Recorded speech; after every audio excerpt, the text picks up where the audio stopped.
Et maintenant, je donne la parole à son Excellence, M. Jean-Francis Régis Zinsou, président de la délégation du Bénin.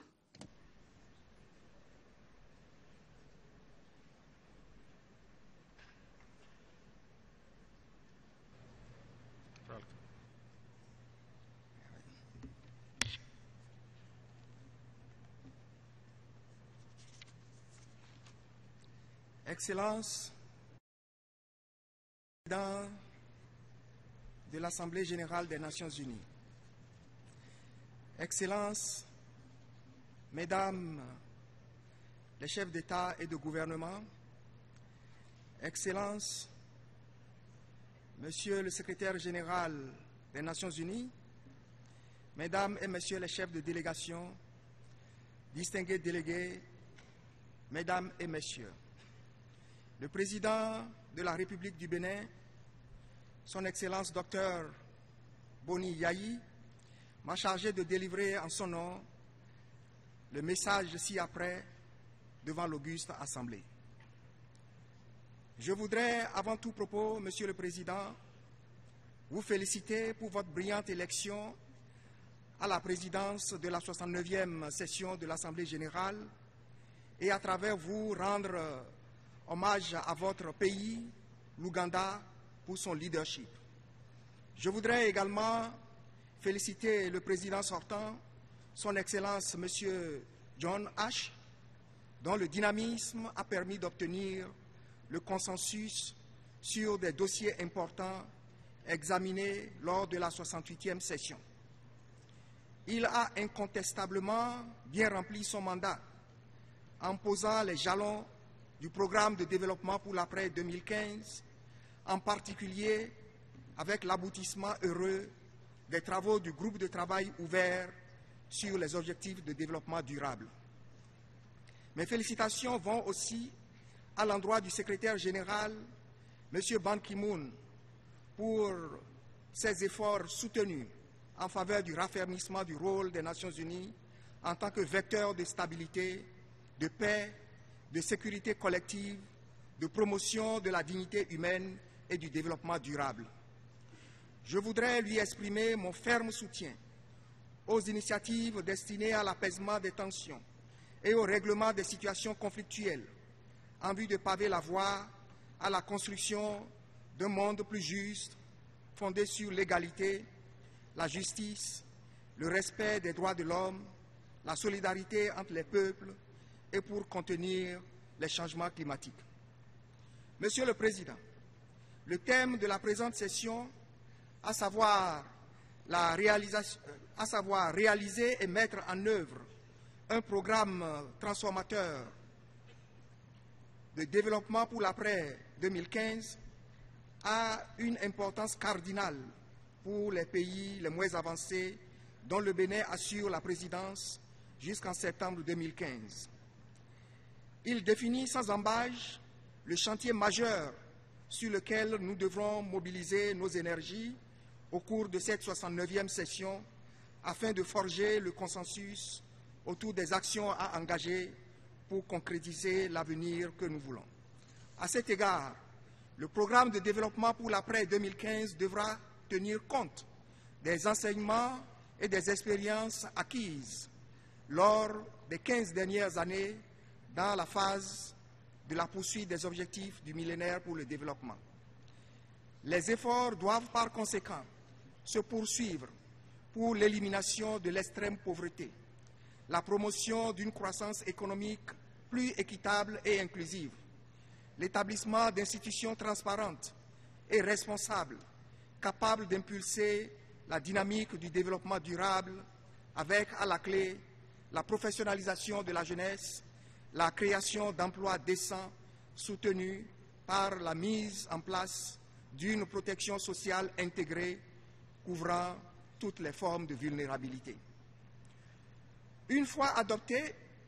la mise en œuvre du programme de développement pour l'après 2015 devra alors mobiliser toutes les attentions et énergies afin de ne laisser personne en rade, comme l'a vivement recommandé dans ses conclusions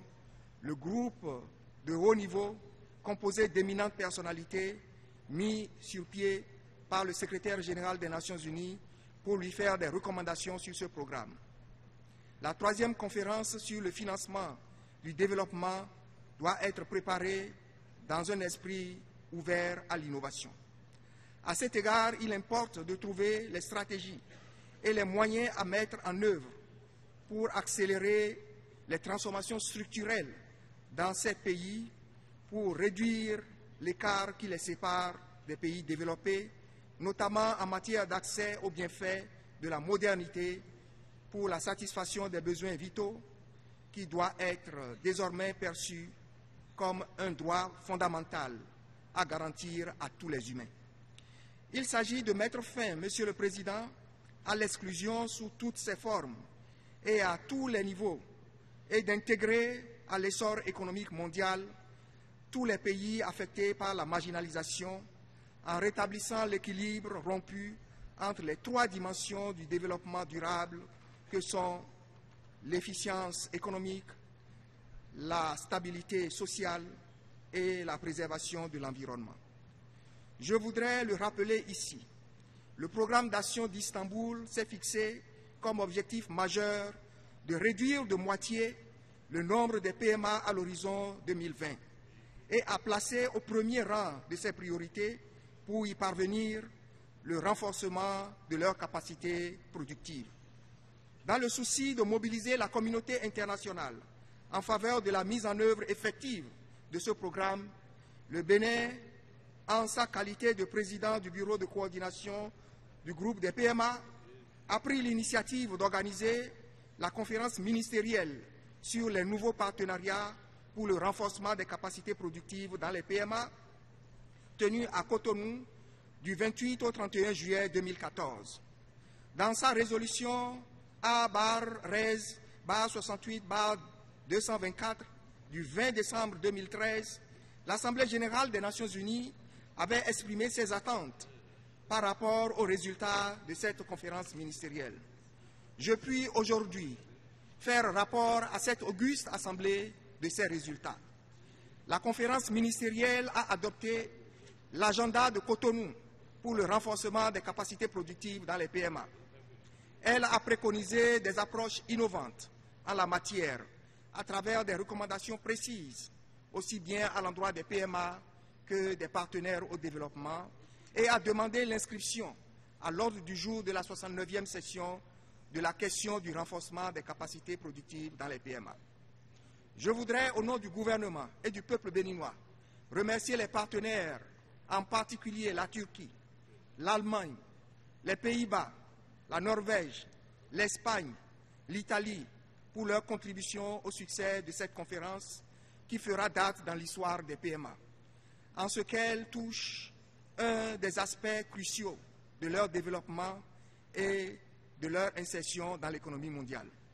Je voudrais également remercier la Belgique, coprésidente du groupe des pays amis des PMA, et l'Union européenne, qui ont accompagné la mise en œuvre de l'initiative. Le bureau du haut représentant pour les pays les moins avancés, les pays en développement sans littoral et les petits pays insulaires en développement, le bureau de la coopération sud-sud, les agences spécialisées des Nations unies, les fonds et programmes, la société civile et le secteur privé ont accordé un précieux soutien technique pour la préparation intellectuelle de cette conférence ministérielle. L'agenda de Cotonou pour le renforcement des capacités de production dans les PMA constituera à coup sûr une feuille de route pour la dynamisation de la mise en œuvre du programme d'action d'Istanbul. Monsieur le Président, en 2015, nous dresserons un bilan sans complaisance des gros efforts déployés et des résultats atteints dans tous les domaines ciblés par les objectifs du millénaire pour le développement. Les dernières évaluations des performances placent le Bénin, mon pays, en tête des 20 premiers pays ayant réalisé le plus de progrès en termes absolus au regard de la proportion de leur population sortie de la pauvreté. Le Bénin, mon pays, s'est distingué par l'instauration de la gratuité de l'enseignement maternel et primaire,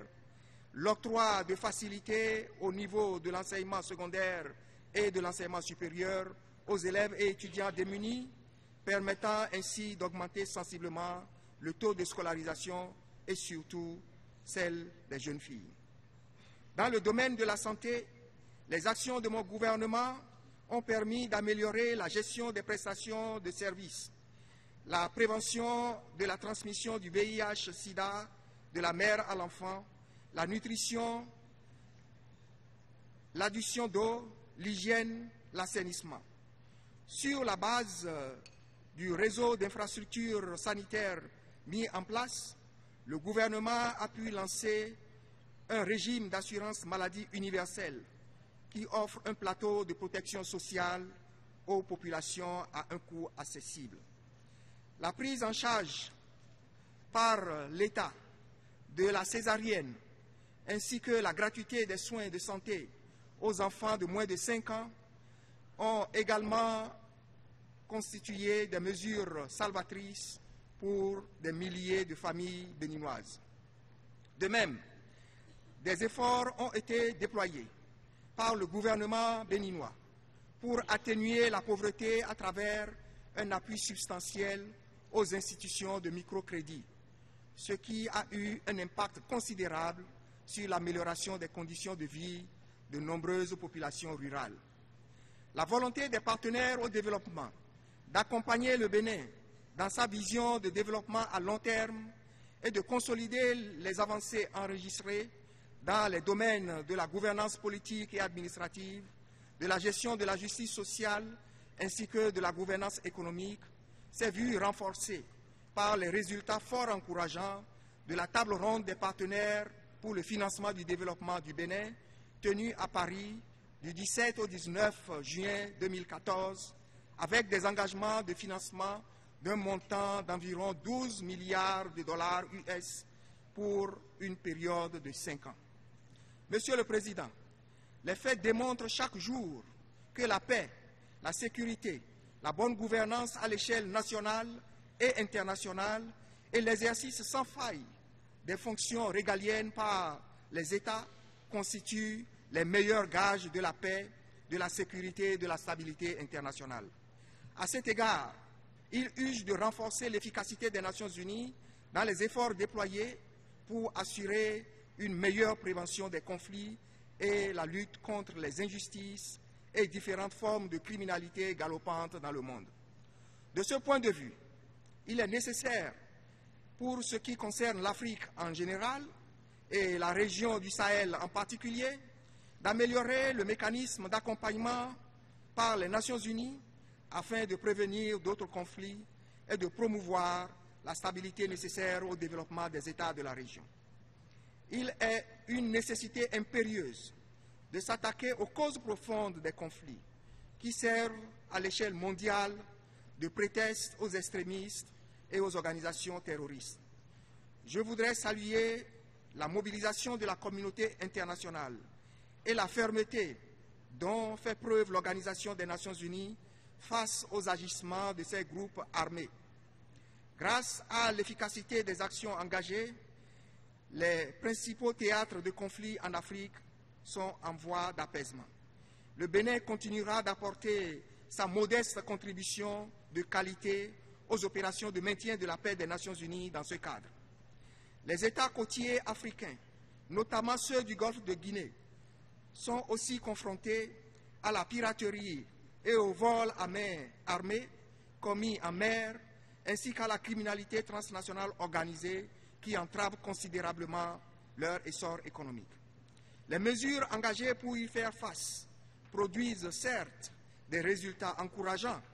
mais il y a lieu de les consolider par une veille permanente et un soutien plus marqué de la communauté internationale en vue d'un déploiement rapide du dispositif mis en place sur la base des décisions issues de la réunion ministérielle tenue à Cotonou les 18 et 19 mars 2013 et du sommet tenu à Yaoundé les 24 et 25 juin 2013 en application des résolutions 2018-2011 et 2039-12 2012 du Conseil de sécurité des Nations Unies. Par ailleurs, la sérénité des nations de l'Afrique de l'Ouest s'est vue ébranlée depuis des mois par l'apparition du virus Ebola, dont la rapide progression a déjà occasionné près de 3000 décès, soit la moitié des personnes infectées. L'ampleur du phénomène nécessite pour son endiguement le déploiement d'un dispositif sanitaire cohérent dans l'ensemble des pays de la région. Du haut de cette tribune, je voudrais saluer les diligences faites par le secrétaire général des Nations Unies et par l'OMS pour amener la communauté internationale à prendre la juste mesure du défi pour l'humanité et à initier un train de mesures d'urgence pour contrer et circonscrire la menace globale par-delà les États affectés. Cette crise met en évidence la nécessité de promouvoir la sécurité humaine et en particulier la sécurité sanitaire pour accroître la résilience des populations. Monsieur le Président, l'état du monde prend sans aucun doute une tournure fort préoccupante. L'humanité est à la croisée des chemins. Il est plus que jamais nécessaire que les Nations Unies affirment leur leadership pour inverser les tendances alarmantes. À cet égard, il urge de trouver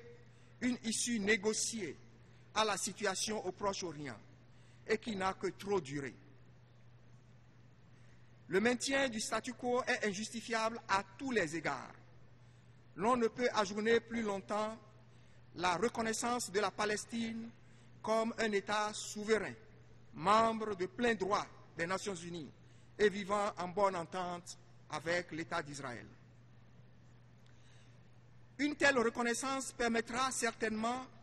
de créer la dynamique qui fera baisser les tensions au Moyen-Orient et engendrera les conditions propices au règlement juste et durable des autres conflits et des problèmes complexes qui minent la région. Le Bénin déplore l'escalade de la violence en Ukraine et la radicalisation des partis en conflit qui conduisent à une hausse des pertes en vies humaines et des dommages subis par les populations civiles affectées. Aussi voudrais-je exhorter les Nations Unies à œuvrer pour un règlement de ce conflit dans l'intérêt supérieur de la paix et de la sécurité internationale. Le Bénin plaide aussi pour un règlement pacifique des différends existants dans le domaine de la non-prolifération des armes nucléaires et pour une mobilisation de la communauté internationale en faveur de la tenue et de la réussite de la prochaine conférence d'examen du traité de non-prolifération dont la présidence revient cette fois-ci à l'Afrique. Le Bénin appelle l'attention de notre auguste Assemblée sur le financement des préparatifs de cette conférence d'examen qui ne peut reposer sur les épaules du pays du président pressenti, à plus forte raison s'il s'agit d'un pays faisant partie de la catégorie des PMA. Monsieur le Président, l'universalité, l'indivisibilité et l'interdépendance de tous les droits de l'homme constituent des valeurs cardinales pour le Bénin. Le Bénin est fortement attaché à la dignité humaine et au caractère sacré de la vie humaine. Son adhésion par conviction nationale à l'instrument international relatif à l'abolition de la peine de mort s'inscrit dans cette logique et nous permet de rejoindre les pays à l'avant-garde de la campagne mondiale pour l'abolition de cette forme de châtiment et dont nous saluons ici l'engagement. Cette campagne doit se poursuivre pour faire partager plus largement l'idée selon laquelle la peine de mort, loin de servir la justice, marque plutôt un échec de la justice. Le nombre chaque jour plus croissant de pays soutenant le moratoire ou y ayant adhéré, de droit ou de fait, fortifie notre espoir d'une abolition universelle de la peine de mort. Le gouvernement béninois a organisé, dans le cadre de cette campagne, en collaboration avec la Commission africaine des droits de l'homme, et des peuples une conférence régionale sur l'abolition de la peine de mort en Afrique à Cotonou du 2 au 4 juillet 2014. Cette conférence a appelé les États africains à abolir la peine de mort sur le continent. Mon gouvernement reste attaché au renforcement des principes de la démocratie, d'état de droit, ainsi qu'à la mise en œuvre de politiques efficaces de développement. C'est pourquoi mon gouvernement s'évertue chaque jour à trouver les voies et moyens de son raffermissement au Bénin, qui requiert la création d'emplois et d'opportunités pour tous. Ce noble objectif ne peut être atteint sans une lutte efficace contre la corruption. Monsieur le Président, les mauvaises passes que traverse le monde actuellement nécessitent aussi bien au plan mondial qu'au plan national l'union sacrée autour des valeurs de respect mutuel, de solidarité, de dialogue interreligieux et surtout de dialogue permanent entre les leaders islamo-chrétiens en vue de créer un espace commun de convivialité indispensable à l'épanouissement des peuples. Prenant en compte l'acuité de cette problématique en Afrique, mon gouvernement a décidé de soutenir une initiative du Centre panafricain de prospective sociale dont le siège est au Bénin pour la tenue à Cotonou en mars 2015 d'un symposium international sur le dialogue islamo-chrétien. Ce projet multidimensionnel vise à promouvoir une éducation des populations à la paix et au développement dans le cadre d'une cohabitation harmonieuse des religions. J'encourage toutes les bonnes volontés à adhérer à ces idéaux et à soutenir l'initiative du Bénin. Monsieur le Président, je voudrais pour terminer rappeler ici la nécessité d'une intensification des négociations pour parachever la réforme des Nations Unies et en particulier celle du Conseil de sécurité. Le Bénin souhaite vivement que l'avènement en 2015 du 70e anniversaire de l'organisation soit marqué par l'adoption de mesures significatives en adéquation avec les défis et les opportunités de la nouvelle ère, pour rendre plus équitable et plus représentative la composition du Conseil et plus inclusive ses méthodes de travail pour qu'il puisse remplir plus efficacement son mandat. Au demeurant, tous nos efforts doivent concourir à réaliser notre volonté commune de voir l'Organisation des Nations Unies reconquérir sa pleine capacité d'impulser une gouvernance mondiale inclusive, transparente et plus efficace dans le cadre d'un multilatéralisme productif afin de bâtir un ordre mondial équilibré, porteur de stabilité et de concorde au bénéfice certain de nos peuples. C'est à ces conditions que les États membres pourront prendre tous la trajectoire vertueuse du développement durable et de la prospérité partagée afin que l'équité, la paix, la fraternité, la solidarité agissante des nations engendrent ce monde meilleur que nous appelons de tous nos voeux. C'est sur ces mots d'espoir que je vous remercie de votre aimable attention.